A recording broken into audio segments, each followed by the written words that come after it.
Se você é cristão e tem princípios bíblicos, ouça com muita atenção essa história, porque você pode estar adorando um Deus nórdico e colocando um altar de idolatria dentro de sua casa sem ter conhecimento disso.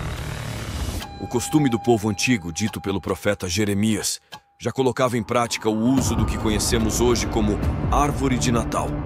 Jeremias capítulo 10, versículo 3 e verso 4. Porque os costumes dos povos são vaidade, pois corta-se do bosque um madeiro, obra das mãos do artífice, feita com machado. Com prata e com ouro o enfeitam, com pregos e com martelos o firmam, para que não se mova. Muito antes da chegada do cristianismo às regiões nórdicas, os vikings pagãos e outros povos germânicos antigos celebravam o solstício de inverno no mês de dezembro, a época do ano em que os dias são mais curtos e as noites mais longas. Árvores de Natal. Os nórdicos de outrora adoravam árvores, especialmente as perennifólias das florestas escandinavas, as quais acreditavam ser a planta especial de Balder, o deus do sol. Como permanecem verdes durante todo o inverno, as árvores passaram a representar a promessa de uma nova vida, um lembrete de que a primavera chegaria. Na antiga tradição nórdico-germânica, as perennifólias eram frequentemente decoradas com pequenas esculturas dos deuses e comida, na esperança de encorajar os espíritos das árvores a voltarem para trazerem uma nova primavera. Papai Noel. O deus Odin é considerado o pai de todos os deuses.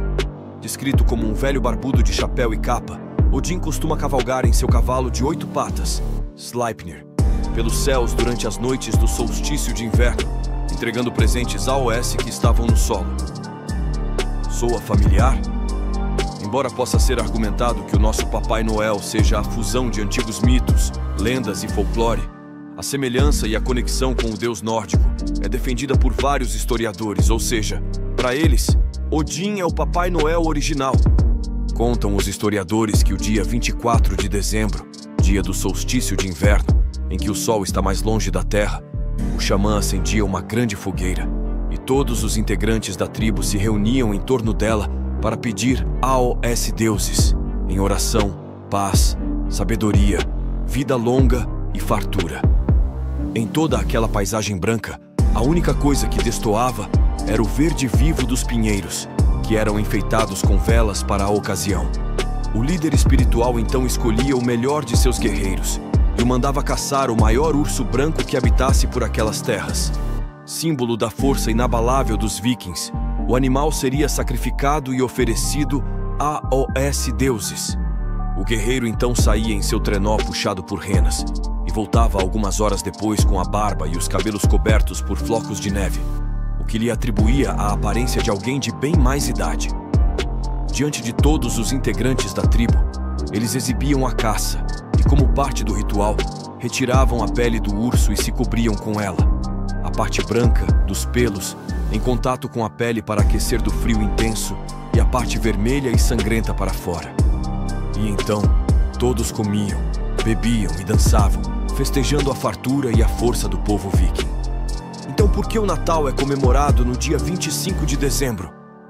Após a morte e ressurreição de Cristo, por volta do ano 33 d.C., as primeiras comunidades cristãs formaram-se ainda no Oriente Médio, mas logo se disseminaram para outras regiões, como a Ásia Menor e a Anatólia, que compreendia domínios do Império Romano com grande influência da cultura helenística. Não demorou muito para que pregadores cristãos chegassem à cidade de Roma e lá também se disseminassem. Foi nesse contexto de expansão do cristianismo dentro dos domínios do Império Romano que as datas de celebração aos antigos deuses romanos foram assimiladas e transformadas pelos cristãos. Uma dessas datas era o 25 de dezembro, dedicado ao deus Mitra, uma divindade solar. O culto oficial a Mitra foi instituído pelo imperador Aureliano em 273 d.C. O dia 25 de dezembro, a partir de então, ficou conhecido como o dia do Natalis Solis Invicti, o nascimento do Sol Invencível. Na medida em que a parte ocidental do Império Romano deteriorava-se com as invasões bárbaras, o cristianismo passou a ter mais espaço e mais influência. Assim, a data dedicada a Mitra foi convertida no dia do nascimento do Deus Filho, o Salvador da humanidade, que traz a remissão dos pecados e a esperança da ressurreição da carne, do mesmo modo como o sol traz a esperança das colheitas após o inverno. O simbolismo do sol foi transferido para a figura de Cristo. É por isso que se comemora o dia do Natal em 25 de dezembro. O Papai Noel da Igreja Católica. A lenda Nicolau era originário de família rica, portanto uma pessoa de muitas posses. Todavia, motivado pela mensagem do Evangelho cristão, se despojou destas posses, ajudando pessoas necessitadas, especialmente viúvas, idosos e crianças. Ele ficou conhecido como o taumaturgo, ou seja, fazedor de milagres, ainda em vida. Por isso, foi venerado desde cedo. A fama passou a ganhar o continente europeu apenas a partir de 1807, quando 62 soldados roubaram seus restos mortais de Mira e levaram para a cidade de Bari, localizada no atual território italiano. Aos poucos, a data de sua morte foi ganhando os contornos da lenda. Dizia-se que São Nicolau passaria de telhado em telhado, depositando presentes nas meias, colocadas nas paredes das chaminés. Estaria acompanhado de um homem mau, encarregado de punir as crianças desobedientes. Essa lenda católica quebra os princípios bíblicos do texto da Epístola aos Hebreus, capítulo 9, versículo 27, que diz: "E como os homens está ordenado morrerem uma vez, vindo depois disso o juízo."